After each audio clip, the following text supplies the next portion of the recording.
Ignition system part 2 modern electronic ignition systems technical competitive exam സിലബസിലെ electrical systems എന്ന മൊഡ്യൂളിൽ വരുന്ന ഒരു യൂണിറ്റാണ് മോഡേൺ ഇലക്ട്രോണിക് ഇഗ്നീഷൻ സിസ്റ്റംസ്.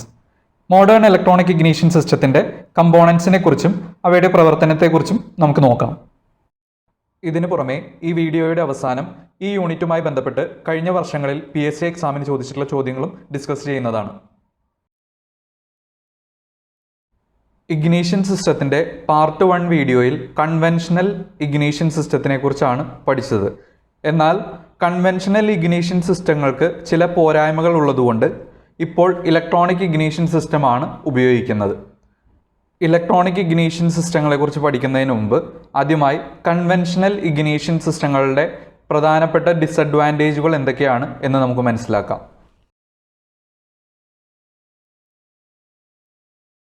കഴിഞ്ഞ കുറച്ച് കാലങ്ങൾ മുമ്പ് വരെ വാഹനങ്ങളിലെല്ലാം ഉപയോഗിച്ചിരുന്നത് കൺവെൻഷണൽ ഇഗ്നീഷൻ സിസ്റ്റം ആയിരുന്നു. അതിന് പ്രധാനപ്പെട്ട കാരണം അതിൻ്റെ സിംപ്ലിസിറ്റിയാണ്. എന്നാൽ ഇപ്പോൾ ഇലക്ട്രോണിക് ഇഗ്നീഷൻ സിസ്റ്റത്തിലേക്ക് വരുമ്പോൾ പഴയ ഇഗ്നീഷൻ സിസ്റ്റത്തിൽ ഉണ്ടായിരുന്ന പ്രധാനപ്പെട്ട 2 കമ്പോണൻറ്റുകളാണ് ഒഴിവാക്കിയിരിക്കുന്നത്. അവയാണ് ഡിസ്ട്രിബ്യൂട്ടറും കോണ്ടാക്റ്റ് ബ്രേക്കറും.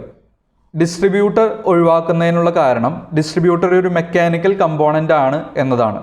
കാരണം സ്പാർക്കിനെ പല സ്പാർക്ക് പ്ലഗുകളിലേക്ക് ഡിസ്ട്രിബ്യൂട്ട് ചെയ്യുന്നതിനുള്ള കഴിവ് ഡിസ്ട്രിബ്യൂട്ടറിന് തീരെ കുറവാണ്. അതായത് അതിൻ്റെ എഫിഷ്യൻസി തീരെ കുറവാണ് എന്നുള്ളത് കൊണ്ടാണ് ഡിസ്ട്രിബ്യൂട്ടറിനെ ഒഴിവാക്കുന്നതിനുള്ള കാരണം. അടുത്തതായി ഇഗ്നീഷൻ സിസ്റ്റത്തിൽ നിന്നും ഒഴിവാക്കിയ ഒരു കമ്പോണൻ്റ് ആണ് കോണ്ടാക്റ്റ് ബ്രേക്കറുകൾ. കോണ്ടാക്റ്റ് ബ്രേക്കറുകളിലൂടെ ഹൈ കറണ്ട് കടന്നു പോകുന്നത് മൂലം അത് ഓപ്പണും ക്ലോസും ചെയ്യുന്ന സമയത്ത് ആ കോണ്ടാക്റ്റ് ബ്രേക്കർ പോയിന്റുകൾക്കിടയിൽ വലിയ ആർക്കിംഗ് ഉണ്ടാകുന്നു. ഈ ആർക്കിംഗ് കൊണ്ട് ഇതിൻ്റെ പോയിന്റുകളിൽ തേയ്മാനം ഉണ്ടാകുന്നതിനുള്ള ചാൻസ് വളരെയധികം കൂടുതലാണ്. കോണ്ടാക്റ്റ് ബ്രേക്കറുകൾക്ക് പറയുന്ന മറ്റൊരു ഡിസഡ്വാൻറ്റേജ് ആണ് ഇത് ഹൈ RPMൽ പ്രവർത്തിക്കുമ്പോൾ ഇതിന് ഇനേർഷ്യ കാരണം കറക്റ്റായിട്ട് പ്രവർത്തിക്കുന്നതിന് സാധിക്കില്ല. അതുകൊണ്ട് തന്നെ സ്പാർക്ക് പ്ലഗിൽ ഉണ്ടാകുന്ന സ്പാർക്ക് വളരെ വീക്കായിട്ടുള്ള സ്പാർക്ക് ആയിരിക്കും. ഇത് എഞ്ചിൻ്റെ അകത്ത് ഫ്യൂവലിൽ ബേൺ ചെയ്യുന്നതിന് പര്യാപ്തമായിട്ടുള്ള ഒരു സ്പാർക്ക് ആയിരിക്കില്ല. ഇങ്ങനെയുള്ള കാരണങ്ങൾ കൊണ്ടാണ് ഇഗ്നീഷൻ സിസ്റ്റത്തിൽ നിന്നും കോണ്ടാക്റ്റ് ബ്രേക്കറുകളെ ഒഴിവാക്കിയത്. ഈ വീഡിയോയിൽ മോഡേൺ ഇലക്ട്രോണിക് ഇഗ്നീഷൻ സിസ്റ്റത്തിൽ വരുന്ന ഇഗ്നീഷൻ സിസ്റ്റങ്ങളെക്കുറിച്ചാണ് എക്സ്പ്ലെയിൻ ചെയ്യുന്നത്. അതിൽ വരുന്ന ഇഗ്നീഷൻ സിസ്റ്റങ്ങളാണ് distributor type electronic ignition, distributorless electronic ignition, transistorized ignition system, coil on plug ignition system, capacitor discharge ignition system. ആദ്യത്തേതാണ് distributor type electronic ignition system. ഇതിൻ്റെ പ്രവർത്തനം ഏകദേശം കൺവെൻഷണൽ ഇഗ്നീഷൻ സിസ്റ്റത്തിനോട് തുല്യമാണ്. കാരണം കൺവെൻഷണൽ സിസ്റ്റത്തിൽ ഉപയോഗിക്കുന്നത് പോലെ ഡിസ്ട്രിബ്യൂട്ടറുകൾ ഇവിടെയും ഉപയോഗിക്കുന്നുണ്ട്. എന്നാൽ ഡിസ്ട്രിബ്യൂട്ടറുകൾക്കകത്ത് ഇവിടെ കോണ്ടാക്റ്റ് ബ്രേക്കറുകൾക്ക് പകരം ഒരു ടൈമർ സംവിധാനമാണ് ഉപയോഗിക്കുന്നത്. ഇത്തരം ടൈമർ സംവിധാനമായിട്ട് ഉപയോഗിക്കുന്നത് ചിലപ്പോൾ പൾസ് ജനറേറ്ററുകളോ ഹോൾ എഫക്റ്റ് സെൻസറോ അല്ലെങ്കിൽ ഒപ്റ്റിക്കൽ സ്വിച്ചോ ആയിരിക്കാം. ഇത്തരം ടൈമർ സംവിധാനങ്ങളുടെ സഹായത്താലാണ് ബാറ്ററിയിൽ നിന്നുള്ള കറണ്ട് ഇഗ്നീഷൻ കോയിലിൻ്റെ പ്രൈമറി കോയിലിലേക്ക് വരണമോ എന്നുള്ള തീരുമാനം എടുക്കുന്നതും അതിനനുസരിച്ച് സെക്കൻഡറി കോയിലിൽ ഹൈ വോൾട്ടേജ് ഉണ്ടാവുകയും ആ ഹൈ വോൾട്ടേജിനെ ഡിസ്ട്രിബ്യൂട്ടറിൻ്റെ സഹായത്താൽ വിവിധ സ്പാർക്ക് പ്ലഗുകളിലേക്ക് എത്തിക്കുകയുമാണ് ചെയ്യുന്നത്. ഇത്തരത്തിലാണ് ഒരു distributor type electronic ignition system പ്രവർത്തിക്കുന്നത്. രണ്ടാമത്തേത് distributor less electronic ignition system. ഇതിൽ ഓരോ സ്പാർക്ക് പ്ലഗിനും പ്രത്യേകം ഇഗ്നീഷൻ കോയിലുകൾ നൽകിയിരിക്കുന്നു. അതുകൊണ്ട് തന്നെ ചിത്രത്തിൽ കാണുന്നത് പോലെ ഇഗ്നീഷൻ കോയിലുകളെ ഡയറക്റ്റായിട്ട് സ്പാർക്ക് പ്ലഗിലേക്ക് ഹൈ ടെൻഷൻ കേബിളുകളുടെ സഹായത്താൽ കണക്ട് ചെയ്തിരിക്കുന്നു.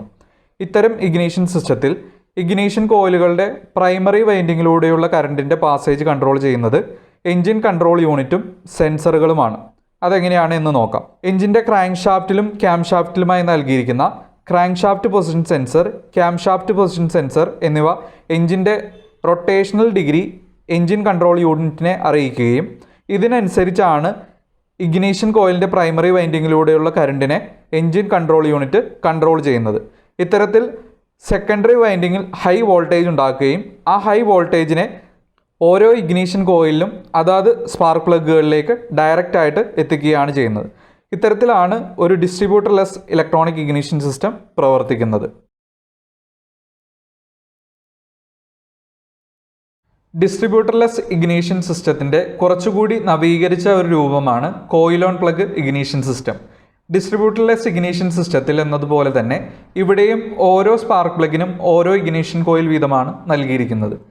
എന്നാൽ അവയെ തമ്മിൽ കണക്ട് ചെയ്യുന്നതിന് ഹൈ ടെൻഷൻ കേബിളുകൾ ഇവിടെ ഉപയോഗിക്കുന്നില്ല. അതിനു പകരം ഓരോ സ്പാർക്ക് പ്ലഗിനും മുകളിലായി ഓരോ ഇഗ്നീഷൻ കോയിലിനെയും ഡയറക്റ്റ് ആയിട്ട് മൗണ്ട് ചെയ്തിരിക്കുകയാണ്.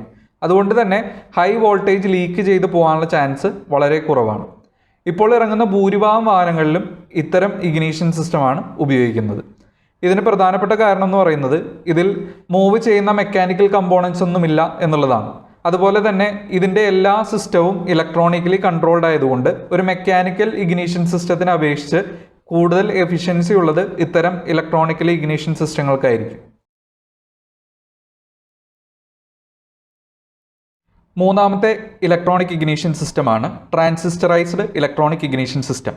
ഇത്തരം ഇഗ്നീഷൻ സിസ്റ്റത്തിൽ ഒരു ട്രാൻസിസ്റ്ററിൻ്റെ സഹായത്താലാണ് ഇഗ്നീഷൻ കോയിലിൻ്റെ പ്രൈമറി വൈൻഡിങ്ങിലൂടെയുള്ള കറണ്ടിനെ കൺട്രോൾ ചെയ്യുന്നത്. ട്രാൻസിസ്റ്ററൈസ്ഡ് ഇഗ്നീഷൻ സിസ്റ്റത്തിൽ ഉപയോഗിക്കുന്നത് NPN ട്രാൻസിസ്റ്ററുകളാണ്. ബാറ്ററിയിൽ നിന്നും ഇഗ്നീഷൻ കോയിലിലേക്ക് എത്തുന്ന കറണ്ട് NPN ട്രാൻസിസ്റ്ററിൻ്റെ കളക്ടർ എന്ന ഭാഗത്തുകൂടി കയറി എമിറ്റർ എന്ന ഭാഗം വഴിയാണ് ബാറ്ററിയുടെ നെഗറ്റീവ് ടെർമിനലിലേക്ക് എത്തുന്നത്. എന്നാൽ ഇങ്ങനെ കറണ്ട് പാസ് ചെയ്യുന്നതിന് വേണ്ടി ട്രാൻസിസ്റ്ററിൻ്റെ ബേസ് ടെർമിനലിൽ ഒരു കറണ്ട് നൽകേണ്ടതുണ്ട്. ഈ കറണ്ട് നൽകുന്നത് ഒരു പൾസ് ജനറേറ്ററാണ്. എഞ്ചിൻ ക്രാങ്ക് ഷാഫ്റ്റിൻ്റെ പൊസിഷൻ സെൻസ് ചെയ്തതിന് ശേഷമാണ് ഈ പൾസ് ജനറേറ്റർ ട്രാൻസിസ്റ്ററിൻ്റെ ബേസിലേക്ക് കറണ്ട് നൽകുന്നത്. ഇതിൻ്റെ ഫലമായി ഇഗ്നീഷൻ കോയിലിൻ്റെ സെക്കൻഡറി വൈൻഡിങ്ങിൽ ഹൈ വോൾട്ടേജ് ഉണ്ടാവുകയും ഇത് സ്പാർക്ക് പ്ലഗിന് നൽകുകയുമാണ് ചെയ്യുന്നത്. ഇത്തരത്തിലാണ് ഒരു ട്രാൻസിസ്റ്ററൈസ്ഡ് ഇഗ്നീഷൻ സിസ്റ്റം പ്രവർത്തിക്കുന്നത്.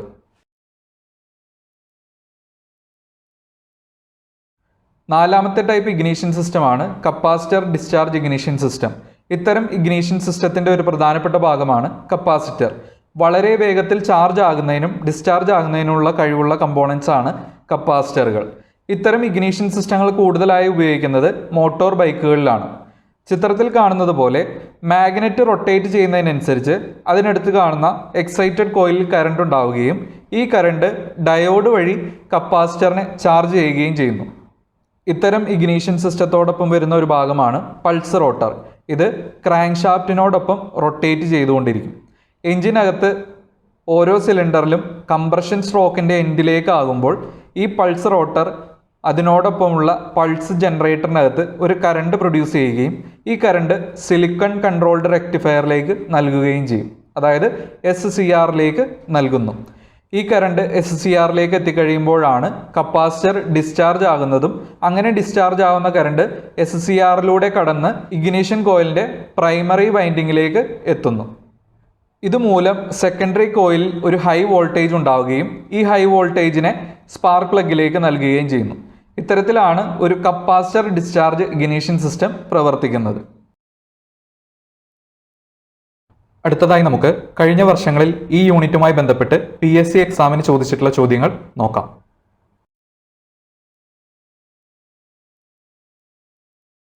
Question: The speed of distributor cam is dash. Options: A. Same as engine speed. B. Half of engine speed. C. 1/4 of camshaft speed. D. None of the above.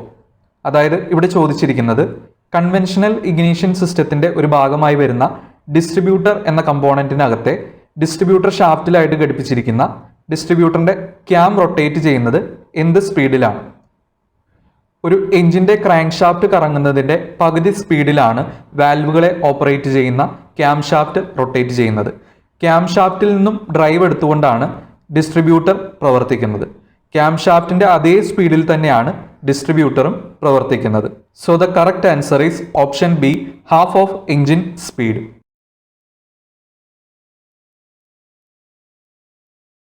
Next question: the dwell angle for a 4-cylinder engine is in the range of dash. Options: A. 48 degree to 52 degree. B. 55 degree to 70 degree. C. 36 degree to 42 degree. D. 10 degree to 32 degree. അതായത് ഇവിടെ ചോദിച്ചിരിക്കുന്നത് ഒരു 4-cylinder എഞ്ചിൻ്റെ dual angle താഴെ തന്നിരിക്കുന്ന ഓപ്ഷനുകളിൽ ഏത് റേഞ്ചിലാണ് വരുന്നത്? ഒരു കൺവെൻഷണൽ ഇഗ്നീഷൻ സിസ്റ്റത്തിൻ്റെ ഡിസ്ട്രിബ്യൂട്ടർ എന്ന കമ്പോണൻറ്റിന് അകത്തായി വരുന്ന ഒരു ഭാഗമാണ് ഡിസ്ട്രിബ്യൂട്ടറിൻ്റെ ക്യാം. ഈ ക്യാമിൻ്റെ സഹായത്താലാണ് കോണ്ടാക്ട് ബ്രേക്കർ പോയിന്റുകളെ ഓപ്പണും ക്ലോസും ചെയ്യുന്നത്. ഒരു 4 സിലിണ്ടർ എഞ്ചിൻ്റെ ക്യാം ലോബുകൾ തമ്മിലുള്ള അകലം 90 ഡിഗ്രിയാണ്. കോണ്ടാക്ട് ബ്രേക്കറുകൾ ഓപ്പൺ ആകുന്നത് ക്യാമിൻ്റെ മുഴച്ചു നിൽക്കുന്ന ലോബ് എന്ന ഭാഗവുമായി കോണ്ടാക്റ്റിൽ വരുമ്പോഴാണ്. എന്നാൽ കോണ്ടാക്ട് ബ്രേക്കർ പോയിന്റുകൾ 2 ക്യാം ലോബുകൾക്കിടയിലായുള്ള ഫ്ലാറ്റ് സർഫസുമായിട്ട് കോണ്ടാക്റ്റിൽ വരുമ്പോൾ ക്ലോസ്ഡ് കണ്ടീഷനിലായിരിക്കും. ഈ കണ്ടീഷനെയാണ് ഡ്വെൽ പീരീഡ് എന്ന് പറയുന്നത്. ഇതിനിടയിലായി വരുന്ന ആംഗിളിനെ ഡ്വെൽ ആംഗിൾ എന്ന് പറയുന്നു. 2 ക്യാം ലോബുകൾക്കിടയിലായി വരുന്ന ഈ ഡ്വെൽ ആംഗിൾ ഒരു ടോട്ടൽ ക്യാം ആംഗിളിൻ്റെ 55 മുതൽ 70% വരെയായിരിക്കും ഉണ്ടായിരിക്കുക. So the correct answer is option A 48 degree to 52 degree.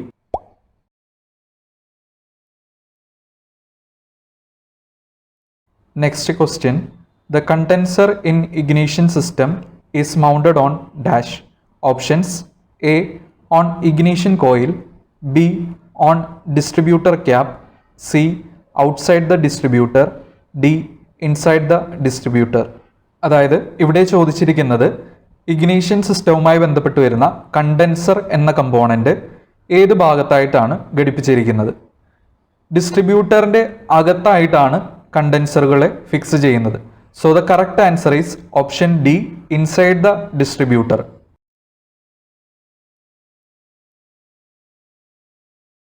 Next question.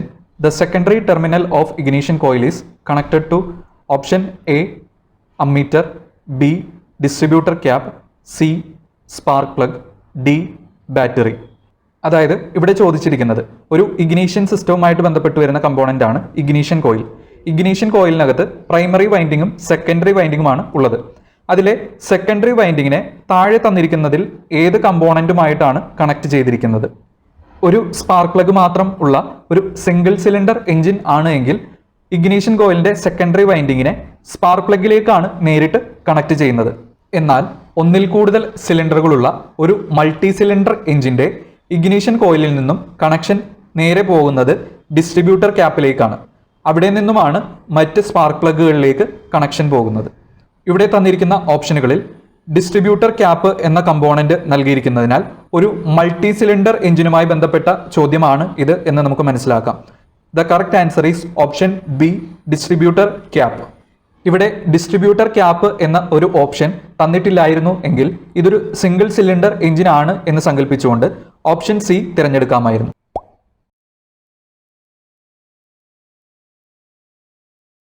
Next question. Which of the following unit is used to express the capacity of a condenser?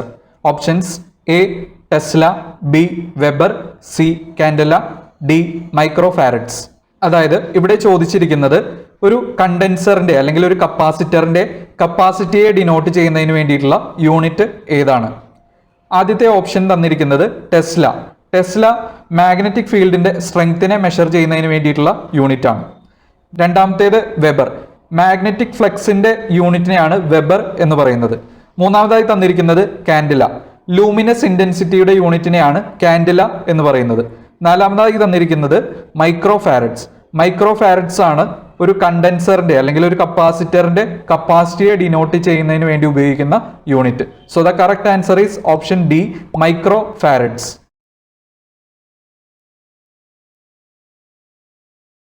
Next question. In a conventional distributorless ignition system equipped on a 6-cylinder engine, the minimum number of ignition coils will be dash. Options: A 6, B 2, C 3, D none of the above.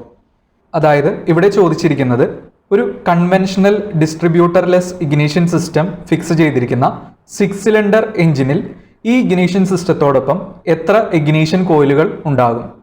നമുക്കറിയാം, ഇത്തരം conventional distributorless ignition സിസ്റ്റത്തെയാണ് waste spark ignition system എന്ന് പറയുന്നത്. അത്തരം ignition സിസ്റ്റത്തിൽ ഒരു ignition coil 2 spark പ്ലഗുകളെയാണ് operate ചെയ്യുന്നത്. സോ ഇവിടെ 6 സിലിണ്ടർ എഞ്ചിൻ ആയതുകൊണ്ട് 6 സ്പാർക്ക് പ്ലഗുകളാണ് ആവശ്യമായിട്ടുള്ളത്. 2 സ്പാർക്ക് പ്ലഗുകൾക്ക് ഒരു ഇഗ്നീഷൻ കോയിൽ എന്ന കണക്കെടുക്കുകയാണെങ്കിൽ 3 ഇഗ്നീഷൻ കോയിലുകളാണ് ഇത്തരം ഇഗ്നീഷൻ സിസ്റ്റത്തോടൊപ്പം വരുന്നത്. So the correct answer is option C, 3 ignition coils.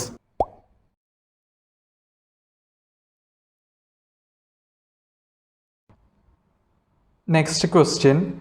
In a conventional ignition system, the condenser is located options A. Inside the distributor cap, B. On the distributor shaft, C. On the ignition coil, D. None of the above. അതായത് ഇവിടെ ചോദിച്ചിരിക്കുന്നത് ignition സിസ്റ്റവുമായി ബന്ധപ്പെട്ട് വരുന്ന condenser എന്ന component ഏത് ഭാഗത്തായിട്ടാണ് ഘടിപ്പിച്ചിരിക്കുന്നത്. ഡിസ്ട്രിബ്യൂട്ടറിൻ്റെ അകത്തായിട്ടാണ് കണ്ടൻസറുകളെ ഫിക്സ് ചെയ്യുന്നത്. So the correct answer is option A, inside the distributor cap.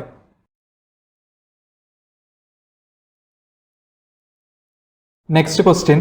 The purpose of a condenser in the ignition system of a petrol engine is to options A. Regulate current produced by the dynamo, B. Step up the primary voltage, C. Avoid arcing across the contact breaker points, D.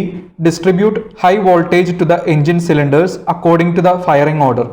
ഇവിടെ ചോദിച്ചിരിക്കുന്നത് petrol എഞ്ചിനുകളുടെ ഭാഗമായിട്ട് വരുന്ന ignition സിസ്റ്റത്തിൽ കണ്ടൻസറുകളുടെ purpose എന്താണ്, അതായത് കണ്ടൻസറുകൾ എന്താവശ്യത്തിന് വേണ്ടിയിട്ടാണ് ഉപയോഗിക്കുന്നത്. Correct ആയിട്ടുള്ള ആൻസർ കോണ്ടാക്ട് ബ്രേക്കർ പോയിന്റുകൾക്കിടയിൽ ഉണ്ടാകുന്ന ആർക്കിംഗ് ഒഴിവാക്കുന്നതിന് വേണ്ടിയിട്ടാണ് കണ്ടൻസർ ഉപയോഗിക്കുന്നത്. അതായത് സാധാരണഗതിയിൽ കോണ്ടാക്ട് ബ്രേക്കർ പോയിന്റുകൾ ക്ലോസ് ആയിരിക്കുമ്പോൾ അതിലൂടെ കറണ്ട് പാസ് ചെയ്യുന്നുണ്ട്. കോണ്ടാക്ട് ബ്രേക്കർ പോയിന്റുകൾ ഓപ്പൺ ആകുന്ന സമയത്ത് ഇതിലൂടെ ഒഴുകിക്കൊണ്ടിരുന്ന ഇലക്ട്രോൺസ് എയർ ഗ്യാപ്പിലേക്ക് കടക്കുന്നതിനുള്ള ചാൻസ് കൂടുതലാണ്. ഇത്തരത്തിൽ എയർ ഗ്യാപ്പിലേക്ക് കടക്കുന്ന ഇലക്ട്രോൺസ് ഒരു ആർക്കായിട്ട് മാറുകയും ഇത് കോണ്ടാക്ട് ബ്രേക്കർ പോയിന്റുകളുടെ ഡാമേജിന് കാരണമാവുകയും ചെയ്യും. ഈ ഒരു സാഹചര്യത്തിലാണ് കോണ്ടാക്ട് ബ്രേക്കറുകൾക്ക് പാരലായി ഒരു കണ്ടൻസർ നൽകുന്നത്. ഈ കണ്ടൻസർ കോണ്ടാക്ട് ബ്രേക്കർ പോയിന്റുകൾ ഓപ്പൺ ആകുന്ന സമയത്ത് അതിലൂടെ ഒഴുകിക്കൊണ്ടിരുന്ന കറണ്ടിനെ താൽക്കാലികമായിട്ട് കണ്ടൻസറിലേക്ക് സ്റ്റോർ ചെയ്യുകയും കോണ്ടാക്ട് ബ്രേക്കർ പോയിന്റുകൾ ക്ലോസ് ആകുന്ന സമയത്ത് ഇങ്ങനെ സ്റ്റോർ ചെയ്ത കറണ്ടിനെ വീണ്ടും ഡിസ്ചാർജ് ചെയ്യുകയുമാണ് ചെയ്യുന്നത്. ഇതുവഴി ആർക്കിങ്ങിനുള്ള ടെൻഡൻസി ഒഴിവാക്കുന്നതിന് സാധിക്കും. ഇതിൽ നിന്നും നമുക്ക് മനസ്സിലാക്കാം കണ്ടൻസറുകൾ ഉപയോഗിക്കുന്നത് കോണ്ടാക്ട് ബ്രേക്കർ പോയിന്റിന് ഇടയിലുള്ള ആർക്കിംഗ് ഒഴിവാക്കുന്നതിന് വേണ്ടിയിട്ടാണ്. So the correct answer is option C, avoid arching across the contact breaker points.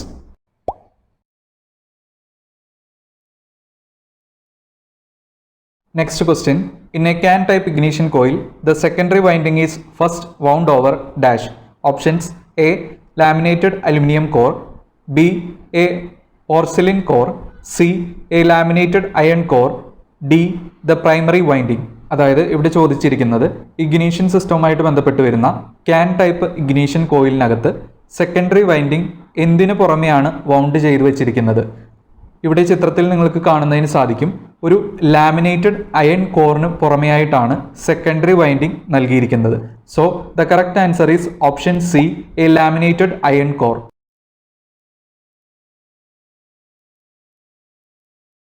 Next question. Spark plug gap is generally measured by a dash.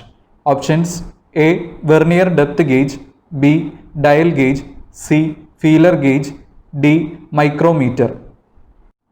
അതായത് ഇവിടെ ചോദിച്ചിരിക്കുന്നത് സ്പാർക്ക് പ്ലഗ് ഗ്യാപ്പ് സാധാരണയായി measure ചെയ്യുന്നത് താഴെ പറഞ്ഞിരിക്കുന്നതിൽ ഏത് ടൂൾ ഉപയോഗിച്ചാണ്. ഇതിൽ ശരിയായ ഉത്തരം ഫീലർ ഗേജ് ആണ്. So the correct answer is option C, feeler gauge. ഈ ടോപ്പിക്കുമായി ബന്ധപ്പെട്ട് വരുന്ന കൂടുതൽ ചോദ്യങ്ങൾ നിങ്ങൾക്ക് പ്രാക്ടീസ് ചെയ്യുന്നതിന് വേണ്ടി നൽകിയിരിക്കുന്നു. അവയെല്ലാം കൃത്യമായി പ്രാക്ടീസ് ചെയ്യുക. മറ്റൊരു വീഡിയോയിൽ പുതിയൊരു ടോപ്പിക്കുമായി നമുക്ക് വീണ്ടും കാണാം. താങ്ക്സ്.